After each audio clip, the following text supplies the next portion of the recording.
Hello friends, एक बार फिर आपका हमारे चैनल सीओम एकेडमी बाई सनी सर में स्वागत है।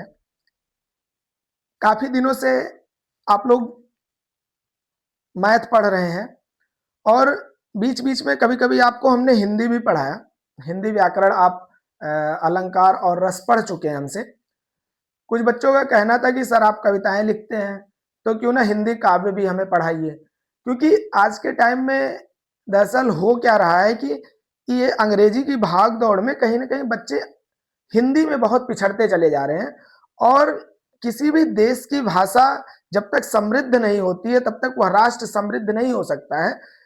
हमारे कवि घराने के एक बड़े कवि भारतेंदु हरिश्चंद्र जी ने इस बात को कहा कि निज भाषा उन्नति है, सब उन्नति को मूल, पै निज भाषा ज्ञान बिन मिटे नहीं के सूल। उन्होंने कहा अंग्रेजी पढ़ के यद्यपि सब गुण होत प्रवीण, पै निज भाषा ज्ञान बिन रहत हीन के हीन। मतलब अपनी भाषाओं का वास्तव में आपको हम बताएं तो जो लोग आज बड़े बड़े व्याख्यान दे रहे हैं हिंदी में, वो भी अपने बच्चों को विदेशों में कहीं ना कहीं पढ़ा रहे हैं। लेकिन अंग्रेजी आना हमारे लिए गर्व की बात नहीं है, इससे ज्यादा कि हिंदी ना आना हमारे लिए उससे ज्यादा शर्म की बात है। बहुत सारे बच्चे ऐसे मिलते हैं कि सर 79 वो समझते हैं लेकिन 79 नहीं समझते हैं। ठीक है, तो ऐसी समस्याएं अगर समाज में आती हैं तो किसी भी राष्ट्र को अगर आपको कमजोर करना है तो वहां की संस्कृति को कमजोर कर दीजिए, वहां की भाषा को कमजोर कर दीजिए। बच्चे आपके यहाँ की हिंदी में बोलने में शर्माने लगे, आप ऑटोमेटिक अपनी पहचान खोने लगेंगे। तो ठीक है, अब देखिए ये हमारी भी कमजोरी है कि हिंदी पढ़ाते हुए भी बीच बीच में अंग्रेजी के शब्द आ जा रहे हैं। तो क्योंकि मैं भी इंजीनियरिंग बैकग्राउंड से हूं तो बहुत सारी किताबें इंजीनियरिंग में पढ़ी गई, लेकिन फिर भी हम अपनी मातृभाषा को सजोए हुए हैं, बचाए हुए हैं। और यहाँ तक कि हम तो अपनी आंचलिक भाषाओं में भी रचनाएं लिखते हैं, जिसको पढ़ करके सुना करके हमें बहुत ही गर्व की अनुभूति होती है। तो आइए ये पीछे एक ऐसे कवि की रचनाएं लिखी हुई है जो हमारे लिए बहुत ही पूजनीय है।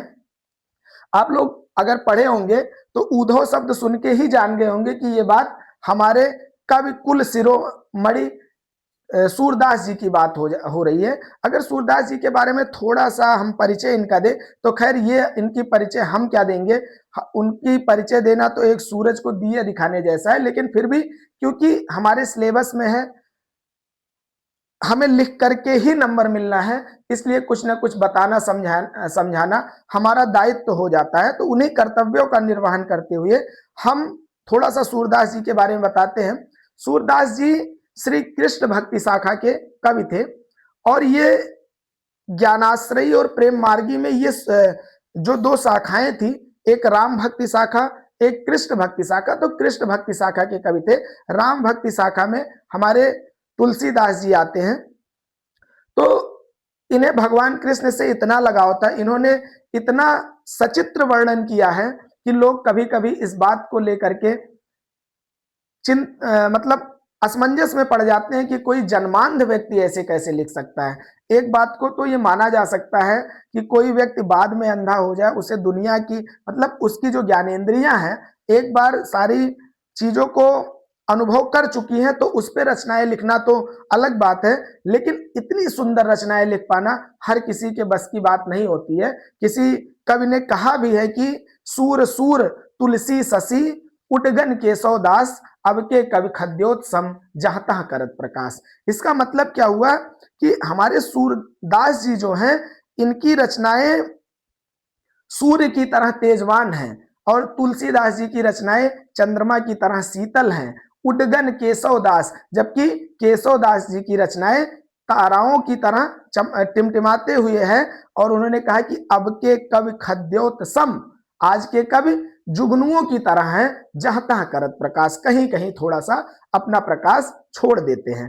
तो सूरदास जी क्योंकि भगवान कृष्ण से यहां तक माना जाता है कि भगवान कृष्ण इनकी उंगली पकड़ के इनको चलाते थे, या ऐसे हम तो कहेंगे कि भक्त के प्रति ईश्वर इतना आसक्त हो जाता है कि हम तो इसी बात को दूसरे भाषा में कहें थोड़ा सा घुमा के कि भगवान कृष्ण सूरदास जी की उंगली पकड़ के चलते थे। तो एक इसमें प्रसंग है, क्योंकि बहुत बड़ा सा प्रसंग तो है नहीं आपके सिलेबस में क्लास 10th में।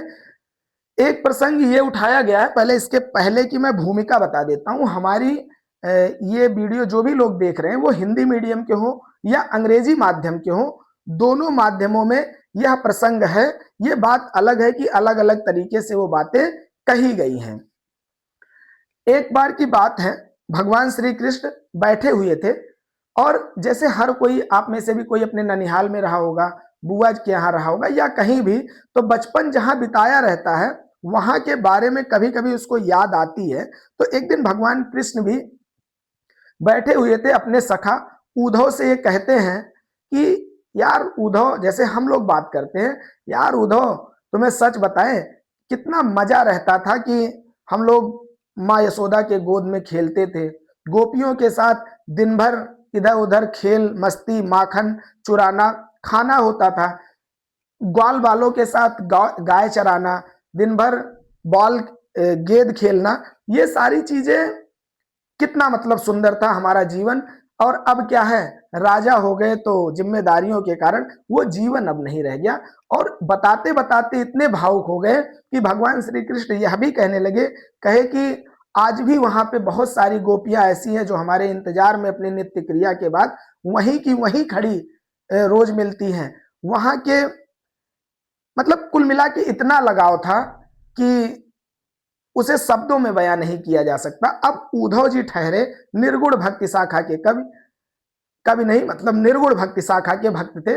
उन्हें तो निर्गुण ईश्वर से मतलब था। उन्होंने कहा यार क्या मतलब, आप तो फर्जी मतलब बातें कर रहे हैं, इतनी बढ़ा चढ़ा के कोई कैसे इतना कोई प्रेम किसी व्यक्ति से कर सकता है? किसी को प्रेम करना है तो निराकार ईश्वर से करेगा, आप में ऐसा क्या है? और अगर ऐसी बात है भी तो मुझे भेजिए, मैं उन्हें ऐसी ज्ञान दे दूंगा कि वो सारा ये सब तुम्हारा प्रेम छोड़ करके पूरी तरह से वो उस पार ब्रह्म परमेश्वर के अधीन हो जाएंगे, उनके चरणों में समर्पित हो जाएंगे। तो भगवान कृष्ण ने कहा अगर आप ऐसा कर देते तो मेरे ऊपर कितना बड़ा एहसान हो जाता। मैं भी सुबह उठता हूं तो दिल पे एक बोझ रह जाता है कि जो वादा हमने करके आए थे वहां पे, वो वादा हम निभा नहीं पा रहे हैं। तो उसी पे जब भगवान कृष्ण उन्हें भेजते हैं तो उद्धव जी, अब आप दृश्य समझिएगा जिसे आपको प्रसंग में लिखना है। उद्धव जी जब वहां पहुंचते हैं तो अपनी बात को समझाते हैं कि अरे उस कृष्ण में क्या रखा है, आप ईश्वर की मतलब तरह तरह से अपनी बातों को बताते हैं कि आप निर्गुण ईश्वर की उपासना कीजिए, कृष्ण तो एक व्यक्ति है, वो आपको कहाँ क्या दे सकता है। तो ये सारी बातें सुनने के बाद अब सुनिएगा कि गोपियां क्या कहती हैं, उसे उद्धव जी ने अपने पंक्तियों में समझाया है। समझाया क्या है, गोपियां समझाती हैं कि उद्धव तुम हो अति बड़ भागी। अर्थ आप बहुत आसानी से समझ ले रहे होंगे कि कहती हैं कि हे उद्धव जी आप बहुत भाग्यशाली हैं। क्यों भाग्यशाली हैं? उद्धव तुम हो अति बड़ भागी। उद्धव जी आप तो बड़े भाग्यशाली हैं। क्यों? अपरस रहत स्नेह तगाते नाहिन मन अनुरागी। इसका मतलब कि तुम प्रेम के धागे से अछूते रहते हो, तुम्हारा मन आसक्त नहीं होता। इसका क्या मतलब है कि आपके ऊपर प्रेम का कोई असर नहीं पड़ता है, आप उस प्रेम के बंधन से मुक्त हैं। इसलिए हे उद्धव, मुझे तो लगता है उद्धव जी कि आप कितने भाग्यशाली व्यक्ति हैं। काश ऐसा मेरा भी भाग्य होता, मैं उस कृष्ण को छोड़ के आपके ही जैसे किसी ईश्वर की उपासना करती, लेकिन ऐसा मेरे अंदर संभव नहीं है। गोपियां एक व्यंग्यात्मक शैली में कहती हैं, ऐसा नहीं है कि गोपियों को श्री कृष्ण से प्रेम करना कोई बोझ लगता है। वो तो श्री कृष्ण के प्रेम में जन्म जन्मांतर तक वैसे रहने को तैयार हैं। और कहती कैसे हैं, उदाहरण देखिए कितना अच्छा कि पुरैन पात रहत जल भीतर ता रस देह न दागी। आप तो उस श्री कृष्ण के साथ रह करके मतलब इतने सालों से आप उसके मित्र हैं, फिर भी आप उससे प्रेम नहीं किए। ये तो बड़ी मतलब आपके बड़े भाग्य हैं कि ऐसे प्रेमी छलिया के साथ रह करके भी आपको जरा सा प्रेम नहीं हुआ। आपकी स्थिति तो वैसे ही है। कैसे?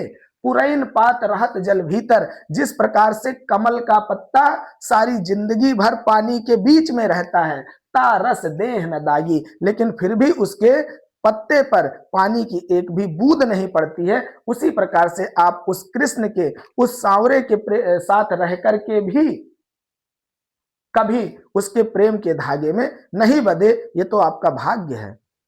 आगे कहते हैं और एक उदाहरण देते हैं कि ज्यों जल माह तेल की गागर बूंद न ताको लागी। कह रहे हैं आप तो उसी तरीके से हैं जैसे कि तेल से भरी हुई गागर अगर पानी में रख दिया जाए, उड़ेल दिया जाए, पलट दिया जाए तो उसमें एक भी पानी की बूंद नहीं लगती। आप देखे होंगे कि पानी ऐसे ऊपर तैरता रह जाता है। तो वही कह रहे हैं कि आप तो इतने भाग्यशाली हैं जिस प्रकार से कि कमल का पत्ता पानी में रह करके एक भी दाग अपने ऊपर नहीं लेता है, जिस प्रकार से पानी की तेल में पानी की गागर गिर के भी एक भी बूंद उसके ऊपर पानी का असर नहीं होता है, उसी तरह से आप हैं। और आगे कहते हैं कि प्रीति नदी में पांव न बोर्यो दृष्टि न रूप परागी। ये कहती है कि तुमने तो प्रेम की नदी में अपने पैर भी नहीं डुबाए हैं। जैसे होता नहीं, जब आप नदी में उतरते हैं, अभी मान लीजिए ठंडी का मौसम है, पानी पानी भी छूते हैं ना, तो वैसे ऐसे उंगली से छूते हैं। तो वैसे जब नदी में कोई उतरता है तो पहले क्या करें, पाँव न बोरे हो, पाँव अपना पैर भी आप कभी उस प्रेम रूपी नदी में नहीं उतारे, और ना ही आपकी आंखें दृष्टि न रूप परागी, और ना ही आपकी आंखें कभी उस कन्हैया के प्रेम में सम्मोहित हुई या उसके प्रेम में डूबी नहीं। गोपियों का इसका कहने का दूसरा पक्ष भी देखते चलिए कि गोपियां ये भी कह रही हैं कि जिस प्रेम में श्री कृष्ण के हम पूरी तरह नहा लिए हैं, उसमें तो आपने कभी पैर भी नहीं बोरा उद्धव जी, डुबाया, तो आप क्या जानेंगे कि वो कृष्ण का प्रेम क्या होता है। इसलिए हे उद्धव, आप बड़े भाग्यशाली हैं, हमें ऐसा भाग्य नहीं चाहिए। आप मतलब उनका कहने का जो भाव है कि दृष्टि न रूप परागी, आपने ना तो कभी उस श्री कृष्ण के उस छलिया के प्रेम में आपने ना तो कभी अपने पैर डुबाए, और ना ही आपके दृष्टि में उसके प्रति कोई प्रेम कभी जागा। और सूरदास जी कहते हैं कि सूरदास अबला हम भोरी गुर चाटी जौ पागी। इसका मतलब क्या है कि सूरदास जी कहते हैं कि गोपियां बोलते बोलते होता नहीं कि आंखों में उनके आंसू आ जाते हैं, और वो कहती हैं कि सूरदास अबला हम भोरी, हम तो भोले भाले लोग हैं, हमें इतना ज्ञान नहीं है उद्धव जी कि हम निर्गुण की उपासना कर सके। हम तो उस सगुण कृष्ण में ही, आप ऐसे ही समझ लीजिए कि हम लोग ऐसी भोली भाली गोपियां हैं जिसे श्री कृष्ण ने ठग लिया है, हमें बेवकूफ बना के वो चले गए कि गुड़ चाटी जौ पागी। और उसी प्रकार की भोली भाली महिलाएं हैं जो गुड़ से चिपकी चींटियों की तरह ईश्वर से चिपकी हुई है। जिस तरह से किसी गुड़ में चींटी जब फंस जाती है, आप लोग कभी देखे होंगे, गुड़ कहीं बहा हुआ हो, उसमें जब चींटी फंस जाती है, उसको वो वास्तव में उसका रसास्वादन करने जाती है, लेकिन जब वो उसमें उसके पैर फंस जाते हैं, लेकिन फिर भी वो उसी में अपने प्राण त्याग देती है। तो इसी प्रकार से गोपियां कहती हैं कि उद्धव जी, हम तो भोले भाले लोग हैं, हम तो भोली भाली यहाँ ब्रज की महिलाएं हैं, उस कृष्ण के प्रेम में हम उसी तरह से पढ़ करके अपने प्राण त्याग देंगे भले ही, लेकिन उसे नहीं छोड़ेंगे जिस प्रकार से गुड़ में फंसी हुई चींटी अपने अंग प्रत्यंग खत्म कर लेती है, लेकिन कभी भी उसमें से बाहर आना पसंद नहीं करती है।